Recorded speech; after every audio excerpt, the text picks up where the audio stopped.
with it.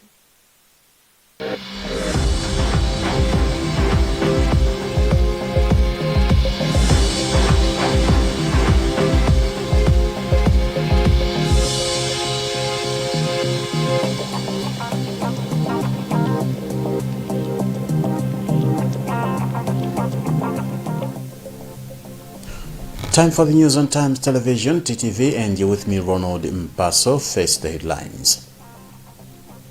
Details are emerging that most primary and secondary schools in rural areas have started registering many COVID-19 cases. Traditional leaders have appealed for the removal of expiry dates on national identity cards in the country. And the Tobacco Commission has quashed claims that by some quarters in the country that the tobacco industry is dying. We have these and other stories. Stay with us.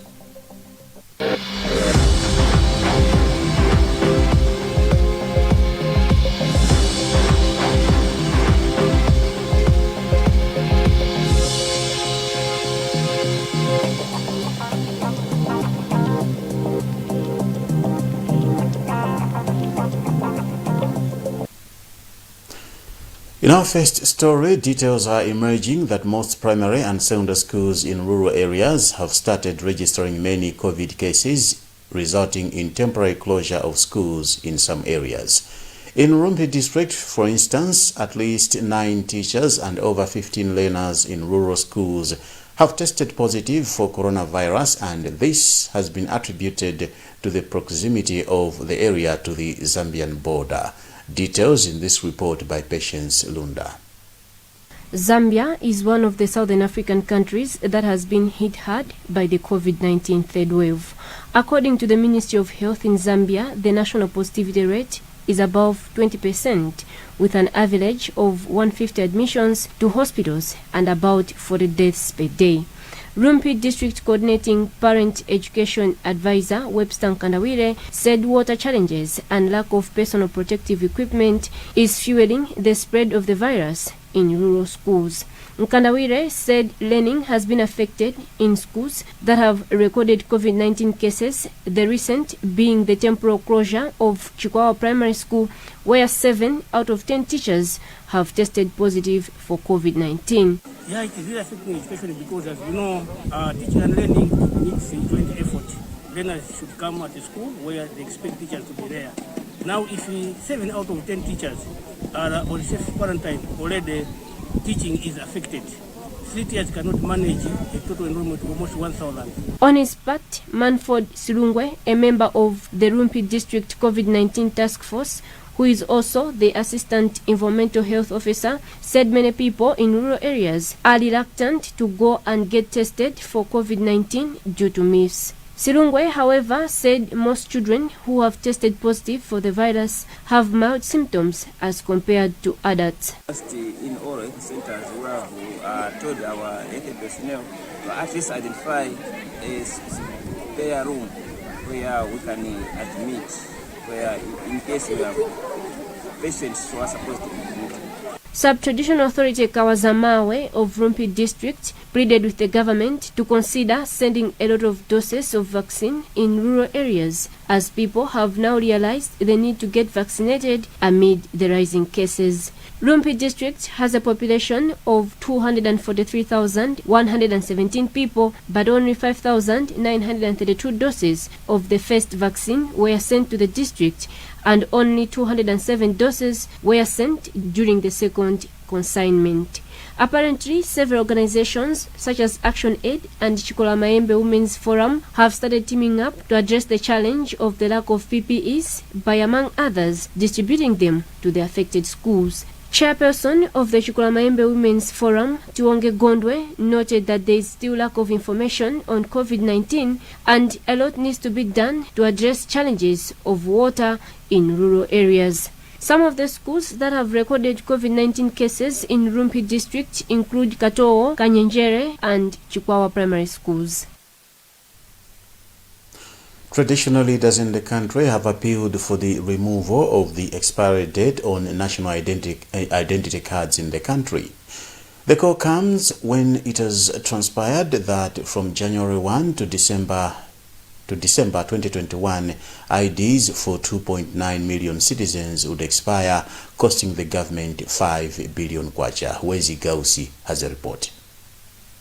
Group village headman Mjolo and the senior chief Tambala in Dedza district says they are failing to get new cards due to financial challenges.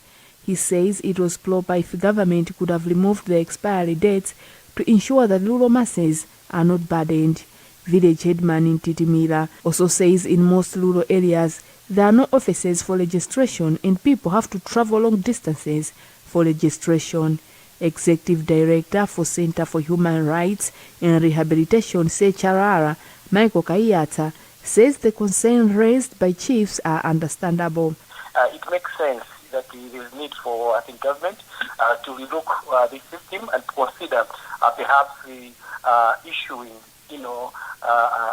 lifetime, national ID. However, Chairperson for Human Rights Defenders Coalition, HRDC, Gift Trapency, says there is a reason why they include expiry date on a national ID. National Registration Bureau spokesperson Norman Fulatira says there is need for civic education on why ID have expiry dates. Recently, Homeland Security Minister Richard Chimwendo Banda said government has set aside 400 million kwacha for procurement of blank national IDs for new applicants and those renewing their documents. Tobacco Commission has quashed claims by some quarters in the country that the tobacco industry is dying and that farmers need to start thinking of diversification. The sentiments were made on the sidelines of a meeting that the Commission had with the media network on tobacco in Lilongwe on Saturday. That's yesterday. Wezi Gausi has a report. At the opening of tobacco selling season this year, President Lazarus Chakwera said he saw no future in the industry, despite the crop contributing 60% to the country's economy. Chakwera says it's high time the country should switch to other cash crops like cannabis, which was legalized in 2020 for industrial and medicinal use. Chief Executive Officer at Tobacco Commission, Joseph Chidanti Malunga, says tobacco industry is not failing, but rather the country is falling short of production. He attributed the low production to the negative publicity from non-government organizations that are telling farmers that the industry is dying. We want the media to know that some of these things that they are getting from this organization, it is not correct. The tobacco industry is alive and it will be alive. The issues, of course, the rules of the game have changed. We need to comply with the ESGs, with the issues that the customers want. If they ask us that no child labor, we have to do that. We have to show that our tobacco is produced clean, there is no child labor. But to suggest that the tobacco is dying and therefore let's do diversification is okay. We are not saying no to diversification. President for Media Network on Tobacco, Alfred Chaua, says the media has a role to play if the cash crop is to be vibrant again. Trained journalists are very important, very critical in the reporting, positive reporting of the network. That's why we came here. About 94.3 million kilograms of all types of tobacco have been purchased in the 12 weeks of selling. Authorities at Vuaza Marsh Wildlife Reserve have warned communities surrounding the protected area that they will continue to be attacked by wild animals unless they stop the tendency of vandalizing the protected area's wire fence. The authorities said it is very unfortunate that the wire fence, which was erected not more than 10 years ago, has completely been vandalized by surrounding communities, some of whom are suspected to be poachers. Sam Kalimira has a report.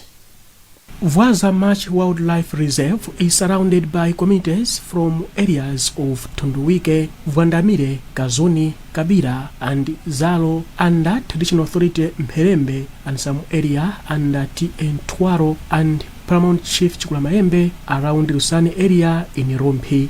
Vuaza Marsh Wildlife Reserve law enforcer Dennis Kabota said it is very unfortunate that some communities suspected to be poachers vandalize the fence. Kabota said the fence protects the animals from going out of the protected area, hence once vandalized, animals go out and destroy crops, causing panic to the communities. It's really pathetic to see some people vandalizing the wire.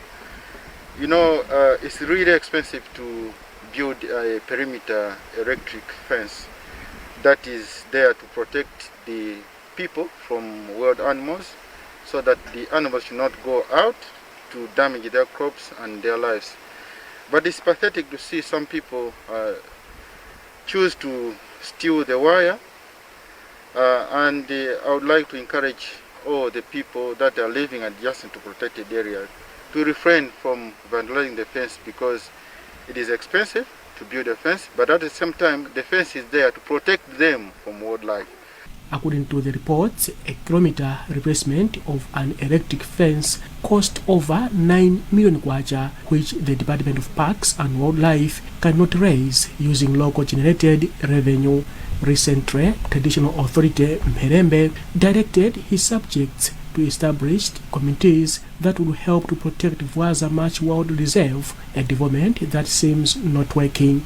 But speaking separately, Senior Chief Mherembe said they will empower the current committees and establish others at village level to ensure that once the fence is completed, it remains protected from vandalism. Vuaza Marsh Wildlife Reserve is synonymous with animals such as hippos and elephants. The Malawi Electoral Commission has bemoaned the failure by political parties to observe COVID-19 preventive measures in the councillors' by-elections and a fresh parliamentary election held on June 29.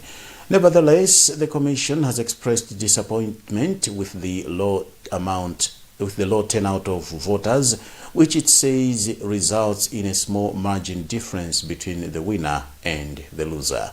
More in this report by Matthews Gasanda.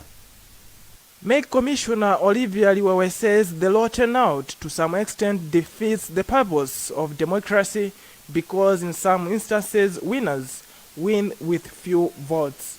She therefore says there is a need for electoral stakeholders to be encouraging all eligible voters to cast their vote. Liwewe said this in Doha on Saturday during a review of the fresh parliamentary election that was conducted in Katabe Central and by-elections that were conducted in 2 wards on 29 June this year. The Make Commissioner also challenged political parties to make sure that they protect their voters from COVID-19, because there is a possibility of having other by-elections in the future. And so we are appealing to them that they need to find ways of doing campaigns in a manner that limits people intermingling, or should they have a crowd, they should make sure that there's a bucket and soap, that sanitizers, and that all the people that are attending that meeting are wearing masks. People's Party Secretary General Ibrahim Matola said political parties are very crucial in every election. As such, bringing them together to review the electoral process is necessary for democracy. We need to sit down as the main stakeholders. We really appreciate it as political parties, because without political parties then there is no election. May conducted fresh parliamentary election in Katabe Central constituency, as well as councillors by-elections in Chikwembere ward in Blantyre and Lalanje ward in Nsanje district. Authorities at Mzuzu City Council have said illegal vendors are the main cause of poor waste disposal in the city. Clean Mzuzu City Chairperson Wezi Maiza said illegal vendors do not have a stable place where they can dispose of their waste, which results in littering. Josephine Chipofia has compiled this report, read by Sam Kalimira. Maiza said his committee will engage the leaders of the vendors to help them remove the illegal vendors from the streets. He said vendors and shop owners need to be sensitized on the importance of proper waste management. The approach is to empower the leadership of the vendors, for the vendors themselves to control one another. Because we have tried the police, we have failed. We have tried to engage the other partners, we have failed. Now we want the leadership of the vendors to have a task force so that they chase the vendors themselves. As well as our friends in Ipendeni have done it, Miami Blantyre have done it.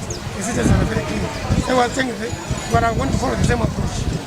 But Mzuzite Council Environment Health Officer Lloyd Gomani said the council has already started sensitizing the residents and shop owners on how to manage waste disposal. Meanwhile, Councillor for Jombo Ward, Chembegozo Mvula, who led vendors committee leaders in the cleaning exercise, said he will make sure that the initiative is sustainable. I don't think people are thinking these vendors, especially illegal vending, is the most difficult thing. But these are the same people who make this city very, very bad. I think illegal vending is supposed to be taken off. Otherwise, this thing will not help us. Mzuzide Council and various stakeholders, including shop owners, have been discouraging illegal vending, saying it is disrupting the illegal process of selling goods. You're watching the news on Times Television, TTV. We now take a break. We'll be back shortly.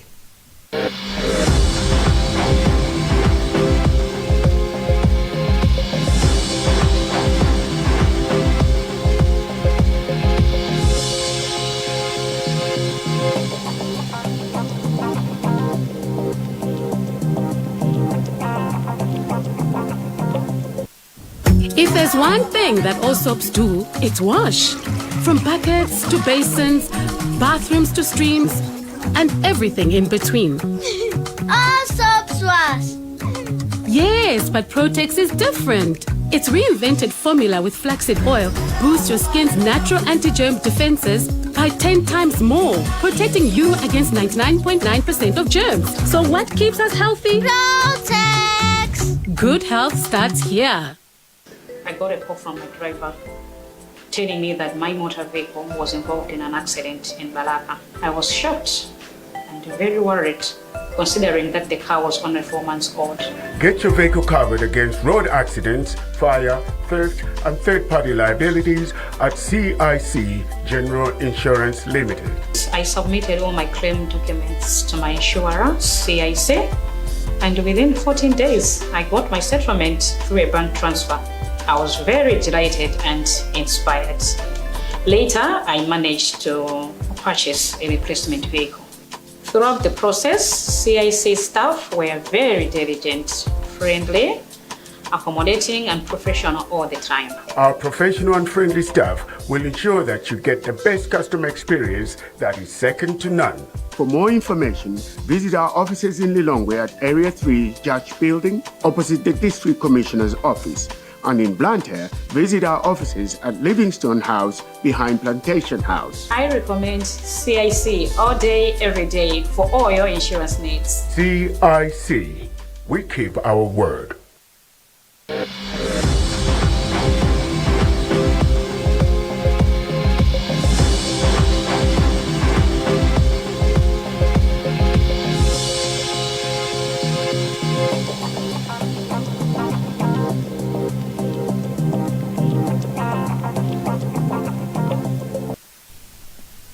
Welcome back. UNICAF University has entered into a partnership with the African Women in Business, African WIB, which will see the institution of higher learning equipping the women entrepreneurs with skills on how to boost their businesses. The university's Vice-Chancellor Robert Ridley said his institution is well placed to support entrepreneurs to engage in further study through online technology platform. More in this report.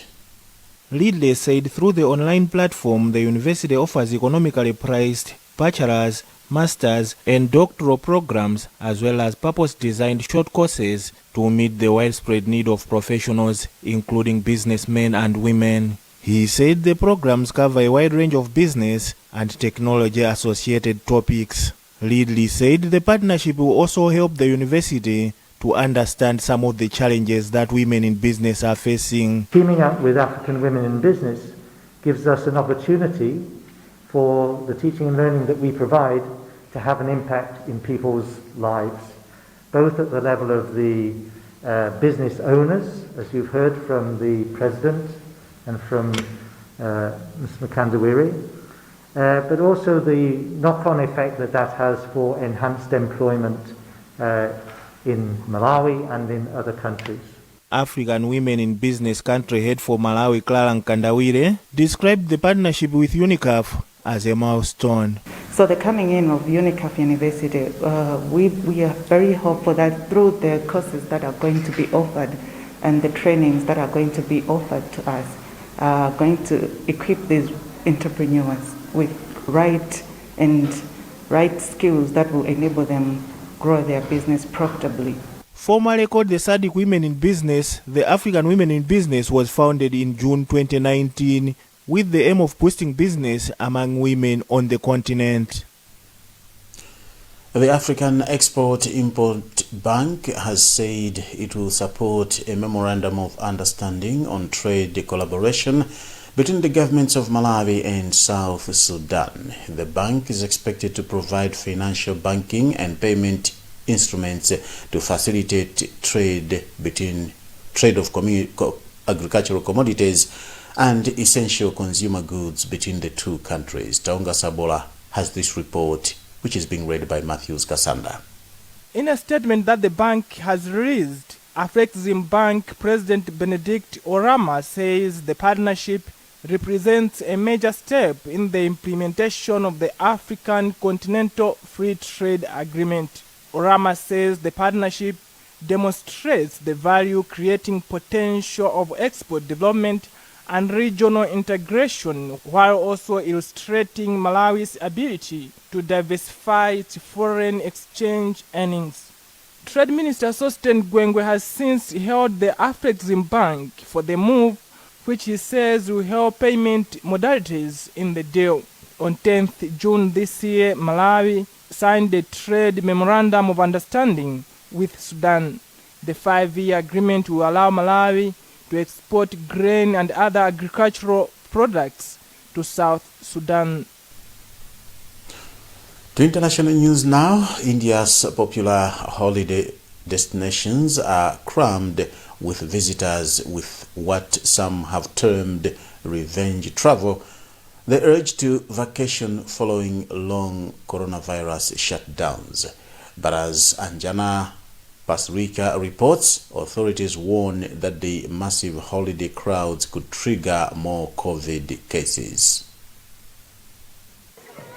It's vacation time for young and old visitors crowding Shimla, India's most popular hill station. Enjoy करने I came to enjoy an outing with my घर के friends अंदर after से being at home so long because of COVID. Tens of thousands of tourists have been heading to the country's hill towns in recent weeks as COVID-19 infections decline following a second wave of the pandemic. It has been termed revenge travel, a buzzword for the urge to take a vacation after a year of stress, anxiety and isolation as cities remained shut. अभी मेरे recently exam ही थे और वो My COVID की exam वजह से was he cancel cancelled हुए recently हैं due to और फिर COVID, उसके and I बाद felt मुझे the need लगा to कि go थोड़ा out. It's घूमना very इसके लिए necessary आया हूँ for लेकिन mental मुझे health, लगता है though I know a lot of people who घूमना gather here. The tourists, often without masks, are causing alarm in a country where super spreader events such as political rallies and religious gatherings earlier this year had contributed to letting the highly transmissible Delta variant rip through the country. After videos of crowded holiday destinations went viral on social media, top health officials warned that recent gains could be jeopardized. तब तक हम अगर precaution नहीं लेंगे If we don't take precautions, इस we तरह are से giving हम the ऐसा virus an व्यवहार करेंगे opportunity तो to हम सिर्फ infect वायरस us. को ही मौका It is देंगे with और great वायरस हमारे पे difficulties that हावी cases होगा have बहुत declined, मुश्किल but this से can be इस reversed सिचुएशन में because पहुंचे we have हैं not won the कि केसेस victory डिक्लाइन over पे the हैं virus. With just over 5% of the country fully inoculated, health experts say the rush of tourists could bring on an early third wave. That has led Prime Minister Narendra Modi to warn against overcrowding of holiday destinations. A pandemic-weary public acknowledges the risks. Problematic तो हो सकता है, but ये है कि बंदा बिल्कुल भी घर के अंदर नहीं रह सकता. Revenge travel is music to the ears of tourism-dependent businesses. 10% GDP tourism के ऊपर डिपेंड करता है. तो अगर हम टोटल रिस्ट्रिक्शन लगा के रखें तो बहुत बड़ा नुकसान है होटल इंडस्ट्री में. जिन लोगों का रोजगार टूरिज्म से है, बहुत सारे लोगों को एम्प्लॉयमेंट टूरिज्म से मिलता है क्योंकि वो. In Shimla, such people are everywhere, like this restaurant owner who had to cut his staff due to lockdowns. पहले से तो अब पहले तो 20% अब 70% हो गया, back to about 60 to 70%. India is grappling with the dilemma the pandemic poses to many countries, the need to open up a battered economy, even as the threat of surging infections looms large. Anjana Pastricha for VOA News, New Delhi. That's the news for now, but before we go, the headlines again. Details are emerging that most primary and secondary schools in rural areas have started registering many COVID cases. Traditional leaders in the country have appealed for the removal of the expiry date on national identity cards. And the Tobacco Commission has quashed claims by some quarters in the country that the tobacco industry is dying. Remember, you can get more on these and other stories by visiting our website www.times.mw, liking our Facebook page Times 360 Malawi, and following us on Twitter at Times 360 Malawi. Remember to wash your hands regularly, observe social and physical distance, and mask up. Stay safe. You've been with me, Ronald Mpaso, and I wish you a lovely night.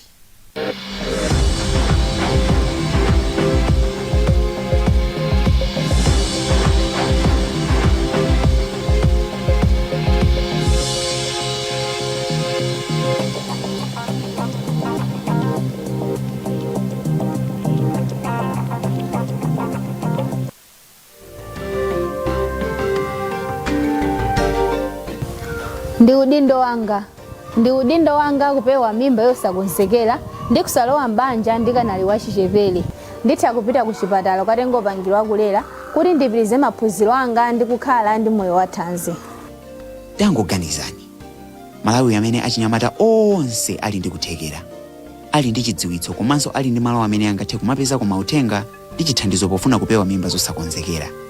Izi zingawathandiza kuti adzakwaniritsa masomphenya awo ndi kudzakhala nzika zothandiza pa chitukuko cha dziko. Uthengawu akukupatsirani ndi Malawi Girl Guides Association ndi thandizo lochoka ku United Nations Population Fund pansi pa maprogramu a Safeguard Young People, the UN Joint Program on Girls Education.